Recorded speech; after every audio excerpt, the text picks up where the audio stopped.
Hi there, Ischa here, and welcome to the Higher Life, where I unpack concepts considered spiritual, esoteric, new age, and psychological, and show you how you can apply these in your daily life to live in a truly empowered way.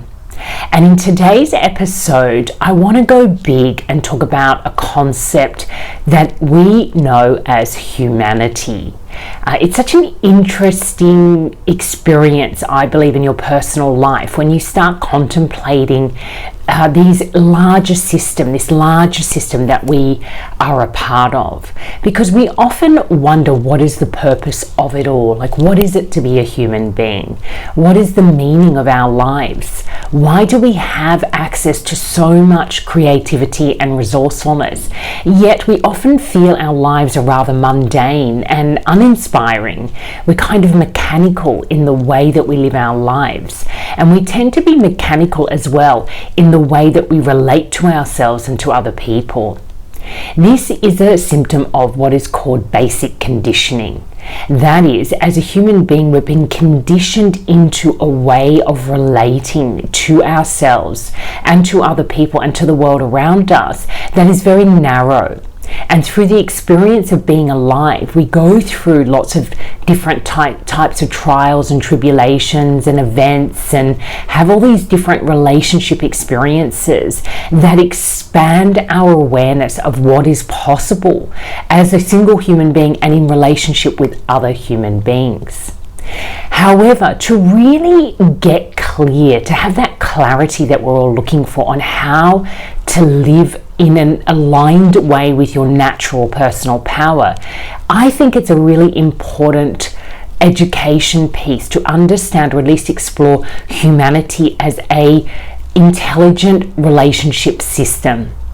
So that is, humanity is when we talk about humanity, we're talking about human beings as a collective. And human beings as a collective have a collective mindset. But what we often don't understand about humanity, it is a intelligent system, a relationship system. That is, humans are bonded together through relationship, and through that relational system, we have this whole vibrant intelligent system known as humanity, a species. So we can contemplate and observe and explore and examine patterns of thinking, patterns of behavior through an observation of the whole, and also an observation of our singular experience of being in this whole. So we know that humans as a collective, as one system, go through an aging process. That is, every single human being is born into the world. Their body naturally evolves and expands and grows and ages and matures till it eventually dies out, unless you die in that process. And that is true for every single human being. So that is true for humanity. The other thing is that the way that humans create this system is through what we call relationship. But in fact, it's through our capacity to relate.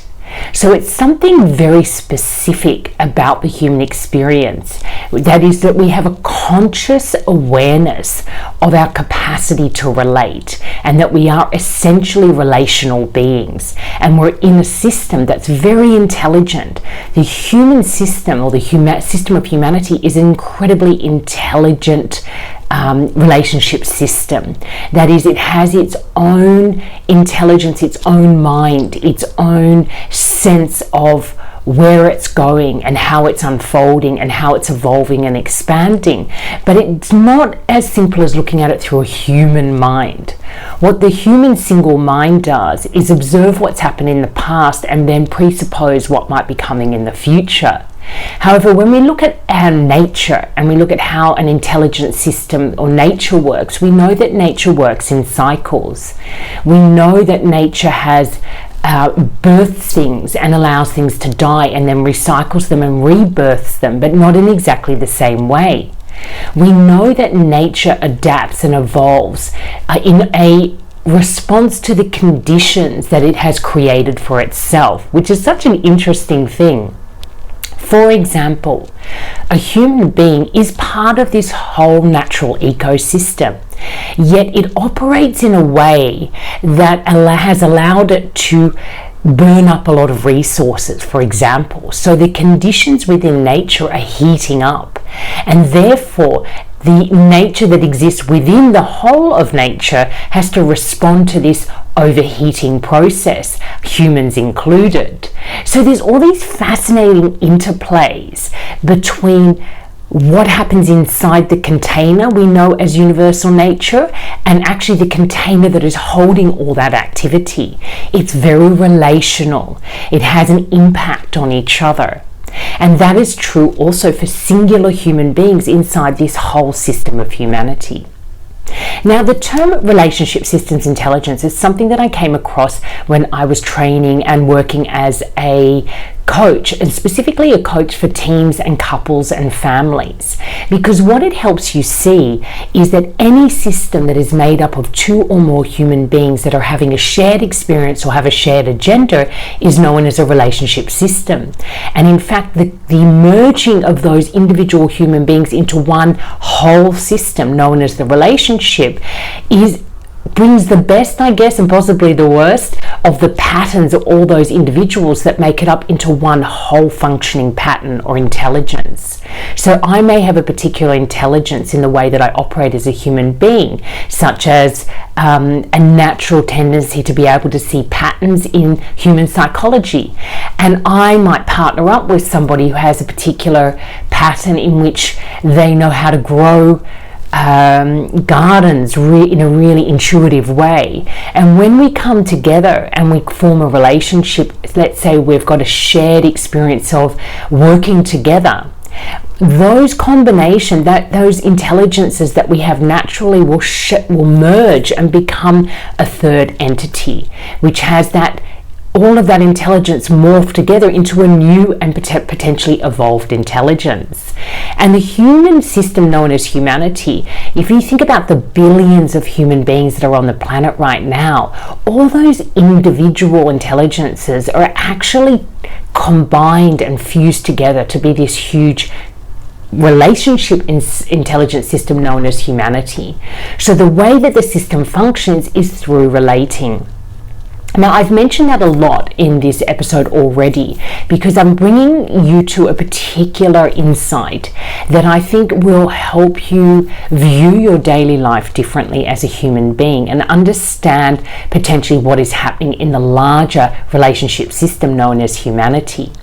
I've spoken to this a lot, but humanity as a whole is actually also moving through an aging process in the very same way that our singular human lives do.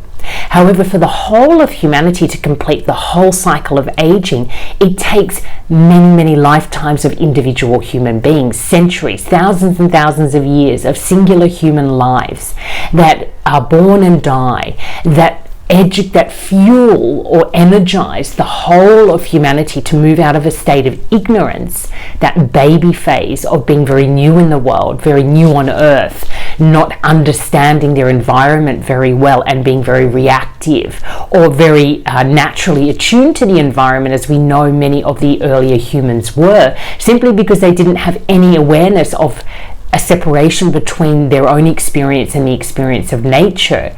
That happened when our mind expanded and evolved and adapted, and then we started to relate to our natural environment differently, and then our natural environment started to relate back to us differently, and we saw more of this separation happening between a human's experience of being on earth and the natural environment that we are born into.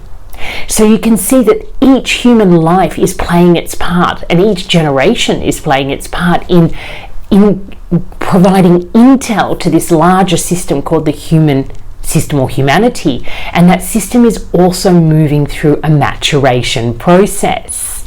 And even if we look at nation states, that's very, I think, quite interesting. Look at different countries and how national identities have been formed. We can see that even around the world, different parts of the world and different nations are also on this phase of moving from ignorance to elder. They're going through a maturation process. So some nations behave in a more adolescent way when they're interacting with other nations.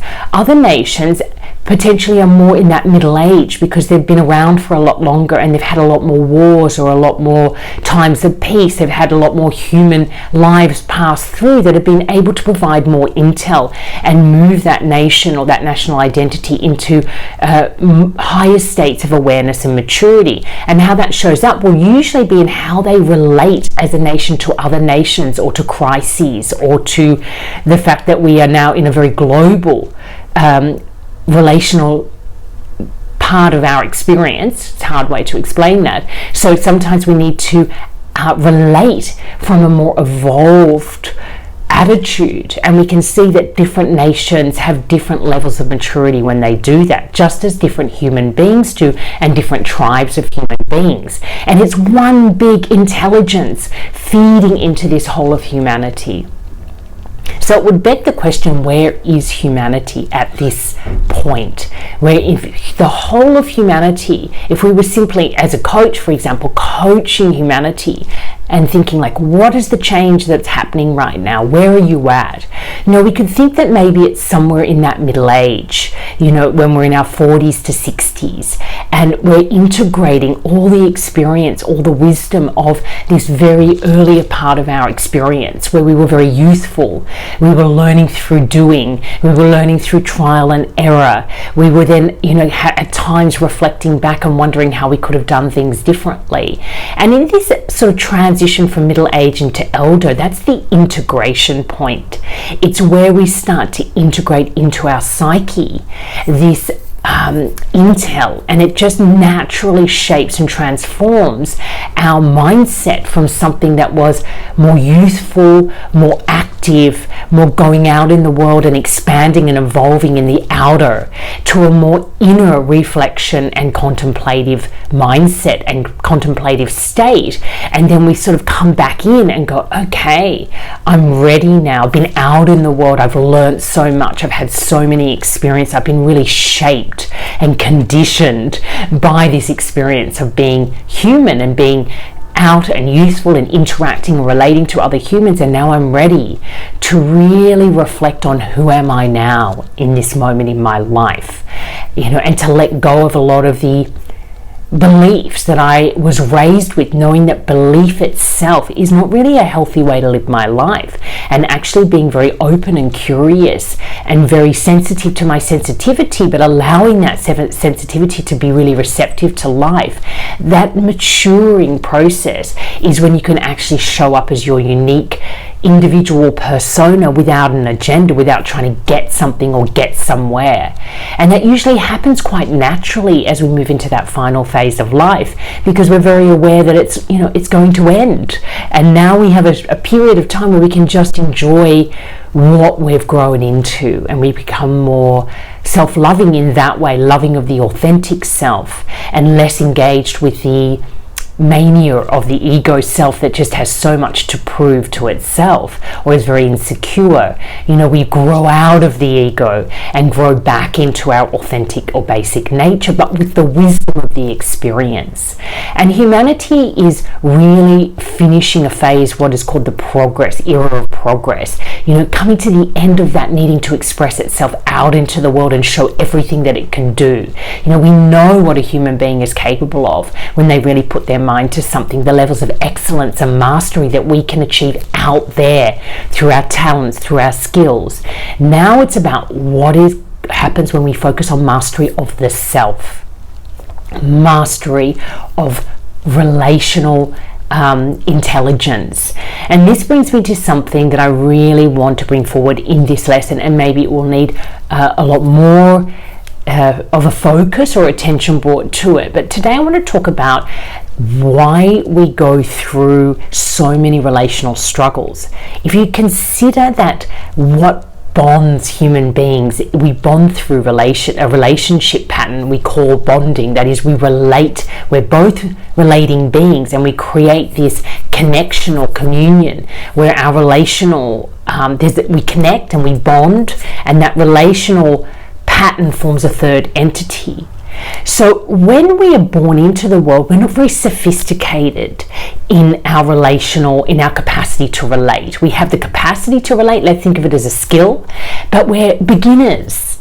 Young kids don't necessarily relate in a sophisticated way. They're very open, they're very direct, very me focused usually, and they play together really well because of that, because there's just this general desire to have a good time and play, but they also fight and bicker and tantrum. We know what it is to be a child, and even into your adolescence we know that way of relating is very immature, based on an ignorance or a lack of awareness about taking other people's point of views into consideration when you're relating. For example, we grow into that, and if we actually are able to mature in our relating style, it depends a lot on the family system that we're born into.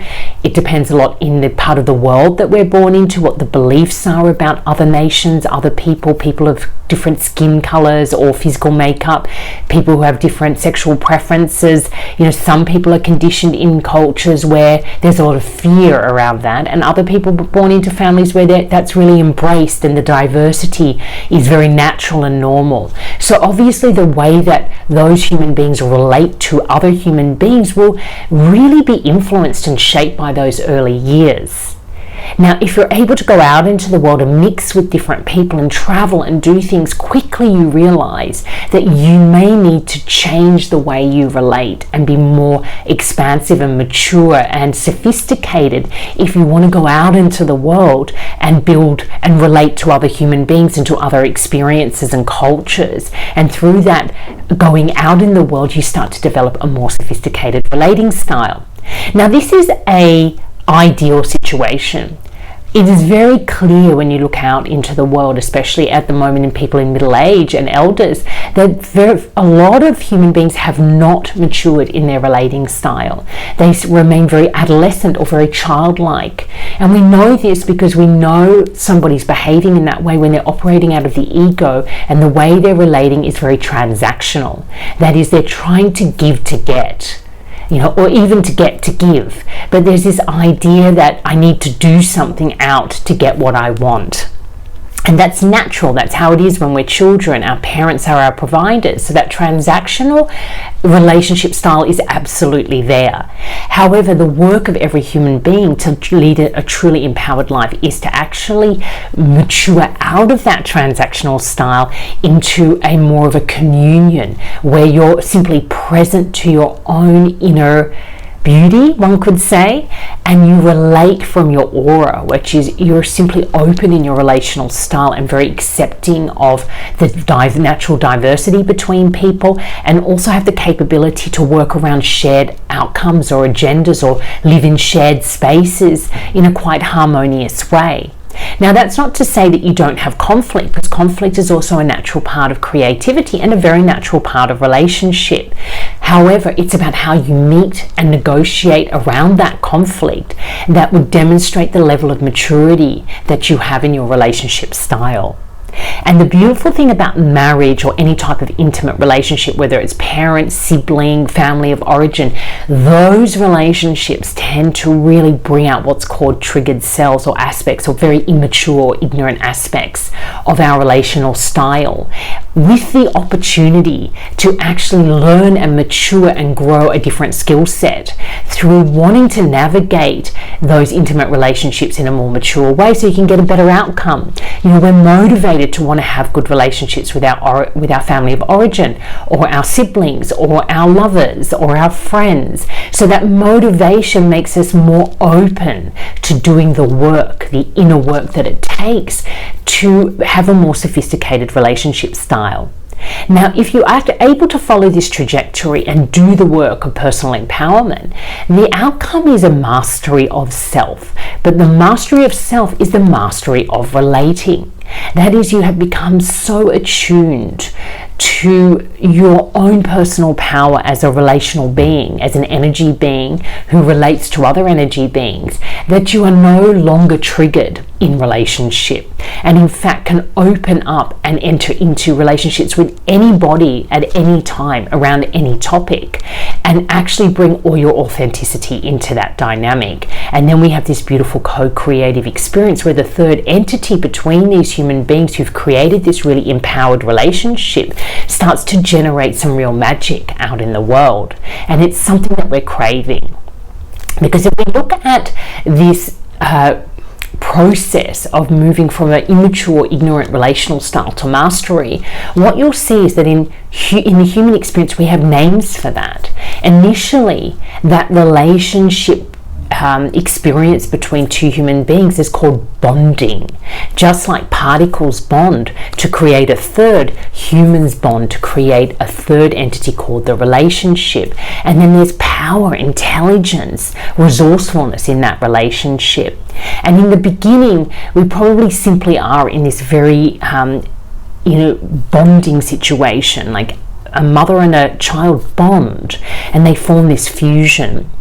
But as we grow and mature and evolve, fusion or bonding is no longer the healthiest way for two human beings to interact with each other, because we need to have this sense of a separate self, our own persona, the freedom to be unique in this whole system. And that's where we get the diversity and what's called individuation.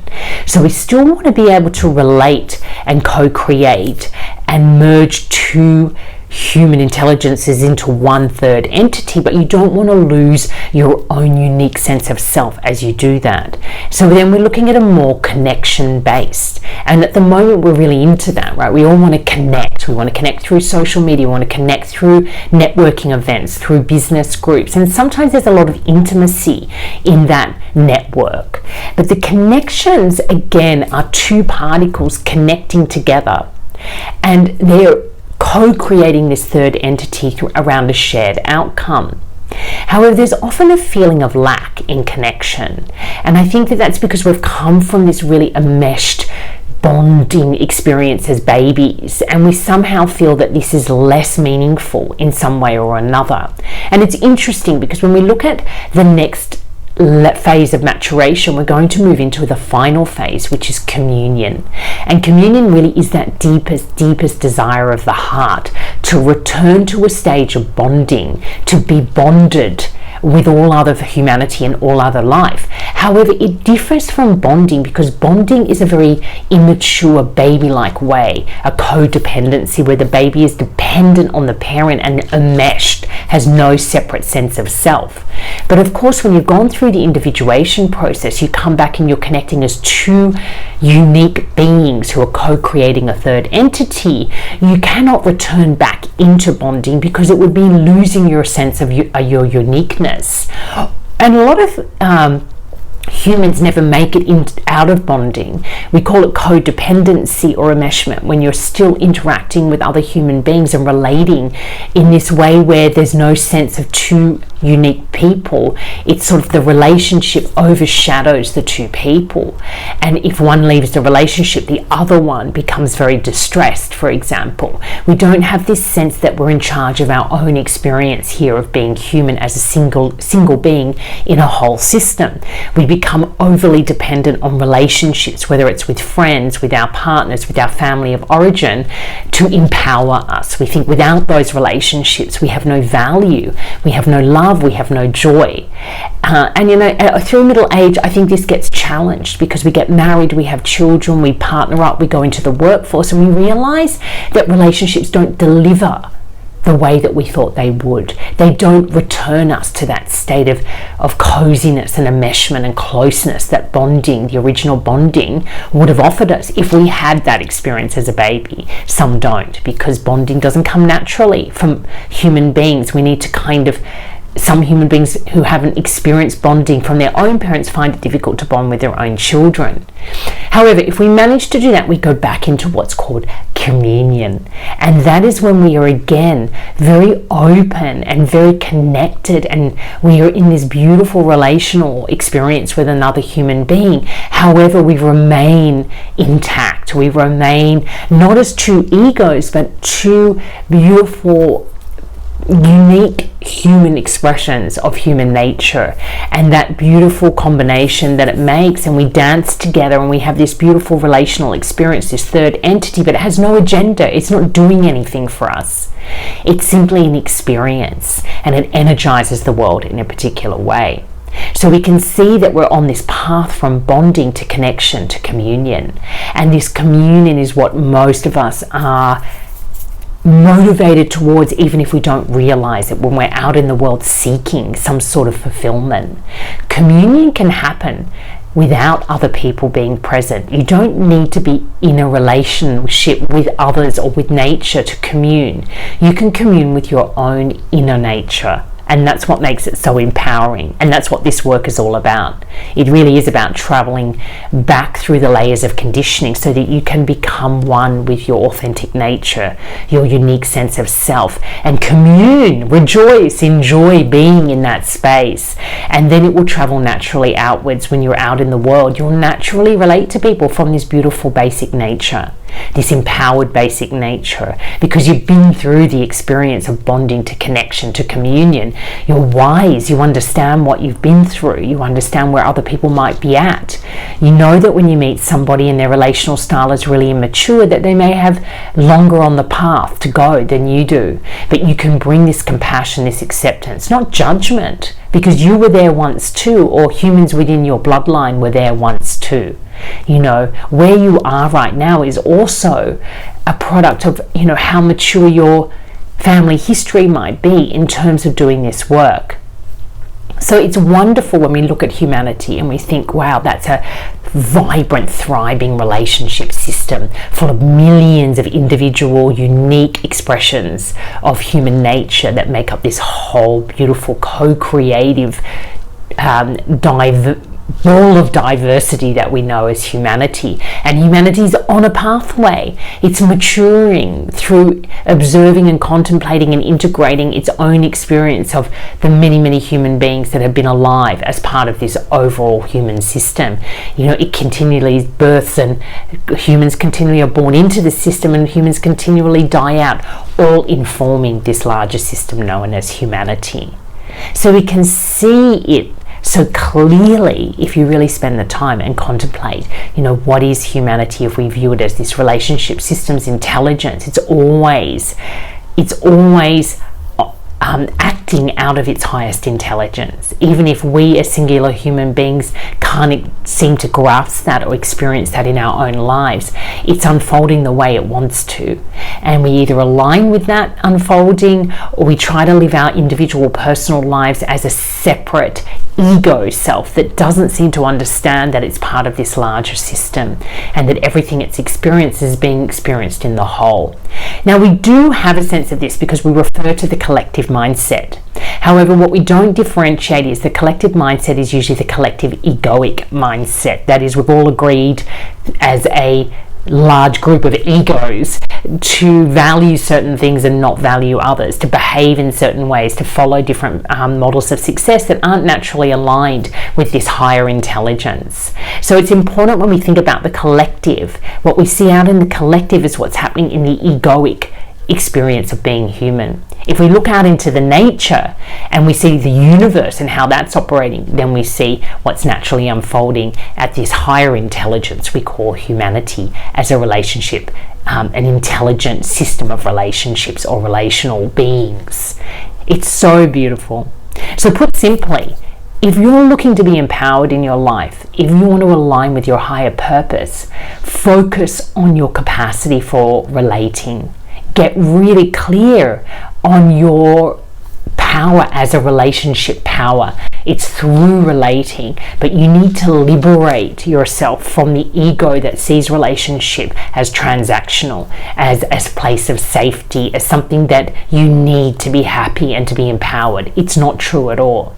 You are a relational being, so the more you empower your very own being, the more that you'll empower all the other people that you relate to day, and even people that you don't know.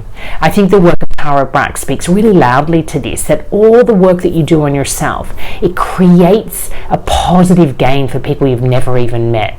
The more compassion that we generate in our own lives, the more compassion we're generating in the whole system. And I'll say this one last thing. There are parts of the world where there are monks who spend a lot of their life, if not all of it, meditating, being at peace with nature. But what they're actually doing is acting like an engine for the rest of us. They're cultivating like a gardener or generating like a motor. Compassion, patience, inner peace, sensitivity, forgiveness, and that goes out into our larger system. It brings balance for all the tribes of human beings who are not doing that work, who are very active and busy and in a way quite self-motivated to only fuel their own little lifestyle or the lifestyle of their families or their communities. So in a way we should be grateful. I'm very deeply grateful for all the people who choose to walk a path in which they make it their life purpose to simply generate compassion in the world. They use their singular life to raise the vibration of the whole of humanity. And what I'm offering here is a way for us in the middle class, people who are very preoccupied with their daily lives, to join in that by cultivating personal power in your life, by cultivating an awareness of what humanity is really moving through and aligning your daily life with that larger movement towards empowerment. Then we too, as singular human beings, are raising the intelligence, the vibration, and we are supporting the whole of humanity to mature more quickly, because maybe that's what we need right now in order to be able to bring our whole universal ecosystem back into balance, and therefore we will be able to live inside that ecosystem in a much healthier, safer, and more joyful way. So I hope this has been insightful. If this sounds like kind of work that you want to be doing in your life, absolutely join me at the Higher Life Academy. I have a masterclass called The Empowered Way that will set you up to do this work. And then another educational journey that will shortly be launched called Awaken the Genius Within, that will actually, I will guide you back into your authentic self, your basic nature, so that you can show up as a truly empowered being. So check out Higher Life Academy, or simply keep watching our episodes here. I'm offering tools all the time to also bring you in alignment to this personal transformation that is happening in your life, whether you're aware of it or not. But obviously, mastery comes when we actually focus on our own empowerment and see self-mastery as a goal. Mastery of self means that you actually understand the self as a tool, and you know how to live through the self in an empowered way. So until next time, take care and love life.